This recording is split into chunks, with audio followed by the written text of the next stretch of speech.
I did all my my catch-ups on all the books that I'm reading last night, finishing off a couple of them. But I never talked about Trollope, which I'd also read another 5 pages of. And by Trollope, I mean Cousin Henry. And this is chapters 6 to 10. 6, 7, 8, 9, and 10.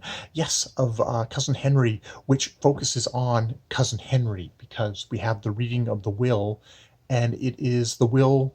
It turns out it's the will that, despite we have the death of Uncle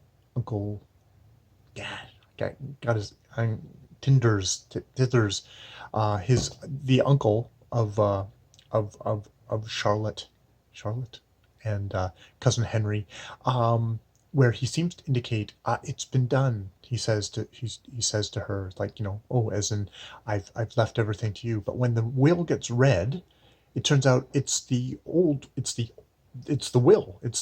will that they thought they originally did, which was the one that left everything to Cousin Henry with like £4,000 to Charlotte. I'm gonna have to make sure I get my names right. But um, and there's a couple of farmers there who are like really shocked because, like, hey, we witnessed a different will. He came and he did a different will. So this isn't the will that we did. He didn't use a lawyer. He just carefully copied out an older will, which is the one that apparently left everything to Charlotte. Charlotte or Elizabeth. God, I'll have to get that. Um, and so it's like, what's going on? And so a search commences for this other will, and they search everywhere. And Cousin Henry sits in the library watching them, and it doesn't help. And he seems very kind of nervous and sweaty. Charlotte's like, well, maybe it's because it's kind of the situation. He feels really awkward. Whatever. It turns out that no, uh, that Cousin Henry had been kind of browsing in the library, and he found this book of sermons or something on his desk, and he opened it, and there was the new will, the one that gave Charlotte everything. And indeed, his uncle had actually come to him and said, I've changed my mind. I'm giving it all to Charlotte. You're not going to get anything. And he's like, okay. And it's sort of one of these things of, it's a very passive sort of thing of like, if he had told other people, if they had actually found the will, I would have accepted it and gone back to London and worked in the law office. But he didn't tell anyone else. They can't find the will, and I have everything. And now I found the will, but nobody else did. So he shuts the book and he puts it back in the bookshelf. And we get several chapters of him just sort of agonizing over this. And it's like, will they find it?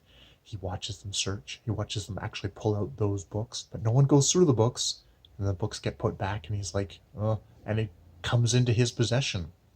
And people are pissed about it. And actually, Charlotte is like pretty accepting. It's like, no, that's the way it goes. That I wasn't expecting anything more. I'm not accepting £4,000 from you, even though it turns out what had happened was the uncle had like, had nursed a kind of like, I can get this property back that had fallen out of the estate, and I'll spend it on that because Charlotte, I'm going to give Charlotte everything. But then he changed his mind to progenitor stuff to give it to the male heir. Um, and but so unfortunately, because he had spent the money on that, there was no more money in the estate to pay her.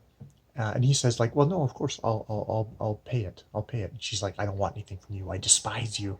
There's really a lot of despising of him, which you can tell by his actions, I guess. But before then, I guess he just really not somebody that people really like. Um, and I mean, he's not a complete mustache twirler. He spends a lot of time sweating over this and not wanting to get prosecuted for this, and kind of going like, well, if I don't do anything, it's like I haven't actually done anything wrong. I mean, it's a lot of self-justification, but it's not like active evil. It's passive evil, which maybe makes it the more reprehensible to the characters. So anyways, he's like, and now he gets summoned to to to London to clear up some legal stuff where the lawyer says, I hope you will actually will pay her the 4,000. It's like, she doesn't want it. It's like, well, but you will pay it, won't you? You're not trying to weasel out of it. It's like, no, I'm not trying to weasel out of it. I don't think she'll accept it from me.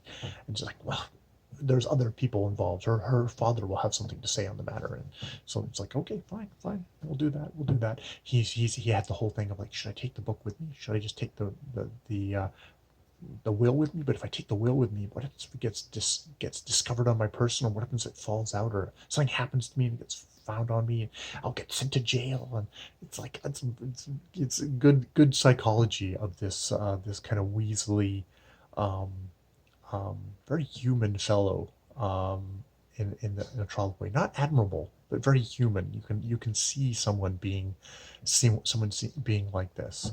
So I think that's about where we are with Cousin Henry. So I'm quite enjoying that.